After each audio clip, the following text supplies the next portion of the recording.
Welcome welcome guys. இன்றைக்கி நம்ம என்ன பார்க்க போகிறோம்னா, நம்ம தளபதி விஜயோட ஒரு ஸ்பீச் பார்க்க போகிறோம். என்ன ஸ்பீச்னா, அவர் ஒரு கூட்டணி போட்டிருந்தாரு, ஒரு குழு போட்டிருந்தாரு. இந்த குழுவில் என்ன பேசியிருக்காரு, அதுவும் நம்ம விசில் சின்னத்தை பேஸ் பண்ணி நிறைய பேசியிருக்காரு. நம்ம என்னென்னு பார்ப்போம் வாங்க. நம்மளுடைய இந்த அரசியல் பயணத்தில் மிக மிக மிக முக்கியமான ஒரு காலகட்டத்தில் நாம் இருக்கிறோம். நான் ஏன் இதை இவ்வளோ அழுத்தமாக சொல்கிறேன் அப்படின்னா, ஏதோ அழுத்தம் இருக்குமோன்னு நினைக்கிறீங்களோ?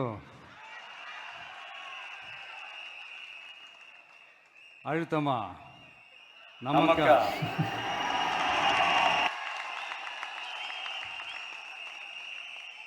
இந்த அழுத்தத்துக்கெல்லாம் அடங்கி போற ஆளா இந்த ஆளு?